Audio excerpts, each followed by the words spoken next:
दोस्तों नमस्कार, एक बार फिर से आपका स्वागत है। और जो मुर्दहिया हम पढ़ रहे थे डॉक्टर तुलसी राम के द्वारा लिखा मुर्दहिया आत्मकथा उनके जीवन का, उसमें हमने पढ़ा कि दक्षिण में दलित बस्तियों को रखा जाता था। यह दलित बस्ती दलित जीवन की कहानी है।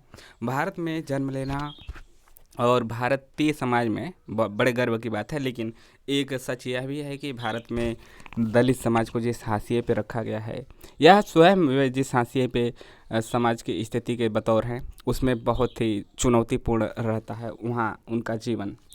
तो आइए देखते हैं हमने कहाँ तक देखा था कि दलित बस्ती दक्षिण में बनाए जाते थे, दक्षिण में निवास करती थी, ताकि माना जाता था कि जो आपदाएं आएंगी वह दक्षिण से ही आती हैं, तो सबसे पहले दलितों पर ही बने और दलित सबसे ज़्यादा बीमार भी होते थे।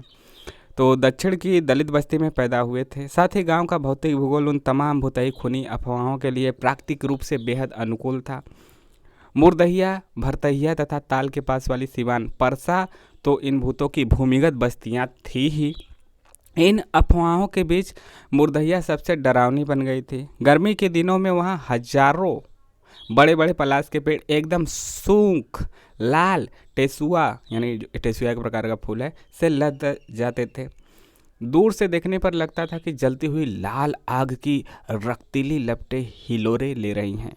उन्हें देखकर ऐसी भी अनुभूति होती थी कि मानो मुर्दहिया की बुझी हुई चिताएं पलाश के पेड़ों पर चढ़कर फिर से प्रज्वलित हो गई। आम दिनों में भी गांव के लोगों का कहना था कि दोपहर के समय तो मुर्दहिया पर कदापि नहीं जाना चाहिए, क्योंकि भूत उस समय बहुत गुस्से में होते हैं और वे कटहवा कुत्तों के बेस में घूमते हैं। समझ गए कि माना जाता था कि कटहवा कुत्ता के भेष में भूत घूमते हैं और जाओगे तुरंत काट लेगा भौं भौं भौं भौं करके। किसी के मिल जाने पर उसे नोच नोच कर खा जाते हैं।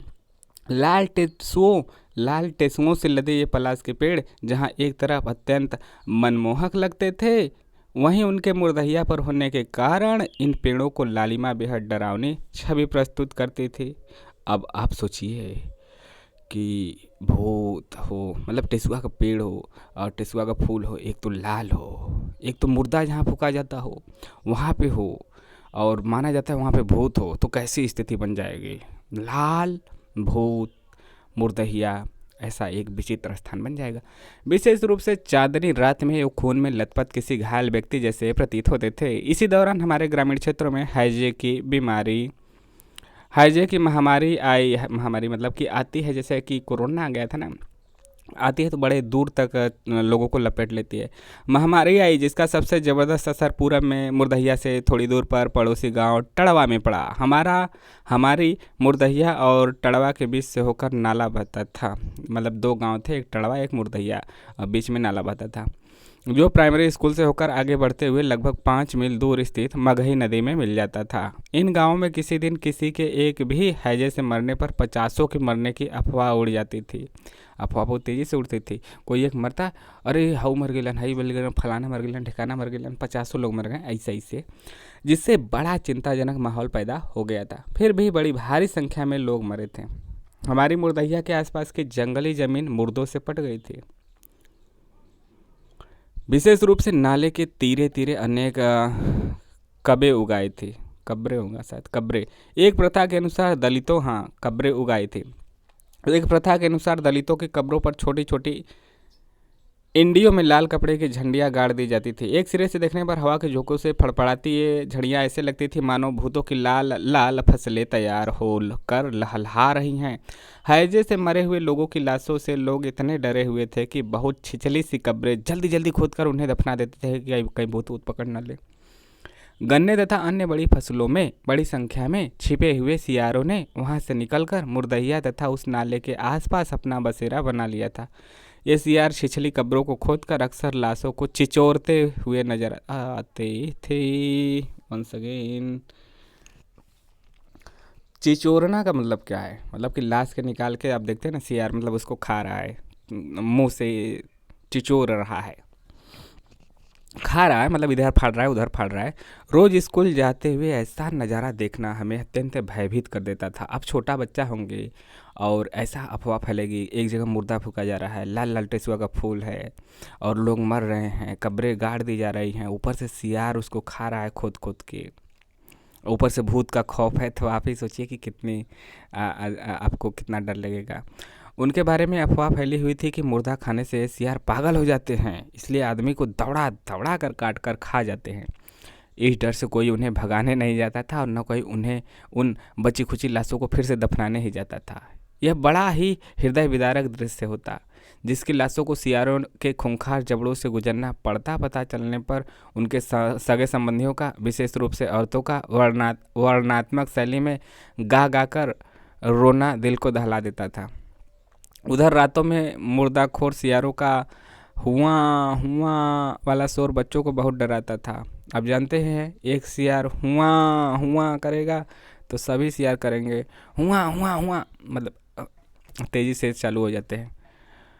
किंतु मेरी दादी कहती थी कि मुर्दहिया के सारे पुराने भूत अपनी बढ़ती हुई आबादी से खुश होकर नाचते हुए सियारों जैसा गाना गाते हैं। दादी द्वारा प्रस्तुत भूतों की इस नृत्य विद्या तथा गायन शैली से मैं बहुत घबरा गया था। मैं यानी डॉक्टर तुलसीराम। दादी यह भी कहती थी कि महामारी में मरने वाली औरतें नागिन बनकर घूमती हैं। अच्छा, जो औरतें बनेंगी वह नागिन बनेंगी, जो पुरुष बनेंगे भूत बन जाएंगे। उनके काटने से कोई भी जिंदा नहीं बचता। दादी मुझे अक्सर याद दिलाती कि किसी झाड़ी झंखार से गुजरते हुए जय राम जमेदार जरूर दोहराते जाना। ऐसे करने से नाग नागिन भाग जाते हैं। मैं दादी की सारी बातों को इस धरती का अकाट्य अंतिम सत्य मानता था कि दादी जो बोल दी वो बिल्कुल सही है, इसलिए अक्षरशः उसका पालन करता था। और जब भी किसी कजात से यानी किसी काम से गुजरता तो मैं जय राम जमेदर रटता जाता। किंतु इस मंत्र की गुत्थी दादी जानती थी और न गांव का कोई अन्य, मतलब दादी भी नहीं पता था, बस केवल एक ये था कि ऐसा करने से हो जाएगा। दादी इस तरह की अनसुलझी गुत्थियों की इंसाइक्लोपीडिया थी। मतलब इंसाइक्लोपीडिया आप समझते हैं ना? हाँ, क्या है बता दीजिएगा कमेंट करके। इंसाइक्लोपीडिया वही होता है यार, व्याकरण का, जो आपके पास डिक्शनरी होती है उसी को कहते हैं। दादी के पास बहुत से ऐसे एक एक चीज़ें थी। क्यों थी, कोई वैज्ञानिक कारण नहीं था, लेकिन थी यह थी। अतः मेरे समझने का तो सवाल ही खड़ा नहीं होता। जब दादी ही नहीं समझती तो हम कहाँ से समझेंगे? 5 6 7 7 8 साल का बच्चा। जब मैंने काफ़ी बड़ा होकर महाभारत पढ़ा तब जाकर यह गुत्थी सुलझ पाई, वह भी यह जानने पर कि पौराणिक वीर अर्जुन के पौत्र राजा परीक्षित के बेटे का नाम जन्मेजय था, जिन्होंने सांपों को मारने का एक सर्प यज्ञ कराकर उन्हें हवन कुंड में जला दिया। तो आपको क्या जानकारी मिली? अर्जुन के पौत्र राजा परीक्षित के बेटे का नाम जन्मेजय था, जिन्होंने सांपों को मारने का एक सर्प यज्ञ कराकर उन्हें हवन कुंड में जला दिया था। तभी से धरती के सारे सांप जन्मेजय का नाम सुनते ही अपनी जान बचाने के लिए भाग जाते हैं। जन्मेजय ने सांपों से क्रुद्ध होकर इस सर्प यज्ञ को इसलिए कराया था क्योंकि तक्षक नाग के काटने से उनके पिता परीक्षित की मृत्यु हो गई थी। दादी इसी पौराणिक गाथा को संभवतः अपनी दादी से सुनकर जन्मेजय का तद्भव अपनी भाषा में जमेदर कहती थी। दादी के इस मंत्र की सच्चाई चाहे जो भी हो, मैं जब तक गांव में रहा मैं राम जमेदर के दम पर ही भूतनी नागिनों को भगाता रहा। छुट्टी के दिन दलित बस्ती को अन्य बच्चों के साथ मैं भी गोरू यानी घर के पालतू जानवरों, गोरू जानते ना, गाय भैंस बकरी को चराने के लिए ले जाता, या यूँ कहिए कि चराने जाना पड़ता था। संयोगवश दूध वाली घास की चरागाहें मुर्दहिया के ही जंगल क्षेत्र में थी, यानी वहीं पे घास भी अच्छा था, इसलिए वहाँ चराने की मजबूरी थी। गर्मियों के दिन में इन जानवरों को चराते समय कभी कभी अनहोनी हो जाती थी। वह थी सियारों द्वारा बकरियों का अचानक मुंह से गला दबाकर मार डालना। हम बच्चे जानवरों को चरने के लिए छोटे छोटे पेड़ों पर चढ़कर लखनी अथवा ओल्हापाती नामक खेल खेलने लगते थे। इस खेल में एक दो फुट पतली लकड़ी पेड़ के नीचे रख दी जाती, फिर एक लड़का पेड़ से कूदकर उस लकड़ी, जिसे लखनी कहा जाता था, को उठाकर अपनी एक टांग ऊपर करके उसके नीचे से फेंककर पेड़ पर तुरंत चढ़ जाता था। जहां लखनी गिरती थी, पेड़ के नीचे खड़ा दूसरा लड़का उसे उठाकर दौड़ता हुआ पुनः पेड़ के नीचे आकर उसी लखनी से पहले वाले को जमीन से ऊपर कूदकर छूने की कोशिश करता, वह भी सिर्फ एक बार में। यदि उसे छू लिया तो पेड़ चढ़े लड़के को मान लिया जाता था कि वह मर चुका है, इसलिए वह खेल से बाहर हो जाता। फिर लखनी से छूने वाला लड़का विजेता हो जाता। इस मरे हुए लड़के को पेड़ के नीचे खड़ा होना पड़ता तथा विजेता पेड़ पर चढ़ जाता और खेल की वही प्रक्रिया पुनः दोहराई जाती। और इसे ही चुरवा का आती पाती या अल्लाह उल्हा पाती यही कहा जाता है।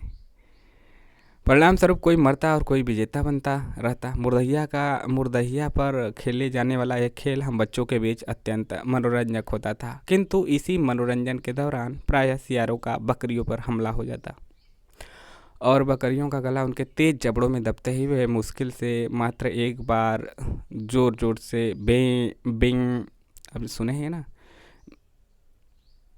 बे करके शांत हो जाती। उनकी बे सुनकर जब तक बच्चे अपनी लाठियां लेकर सियारों को दौड़ाकर भगाने जाते, तब तक बकरियों का कथित आत्मा को वास्तविक शांति मिल चुकी होती। लखनी का हमारा यह खेल भूतई मुरदहिया को फिर से मंचित कर देता। तो दोस्तों आज इतना ही, देखेंगे अगला पार्ट अगले दिन। तब तक के लिए जय हिंद जय भारत। आपको कैसा लगा यह पार्ट ज़रूर कमेंट करके बताइएगा।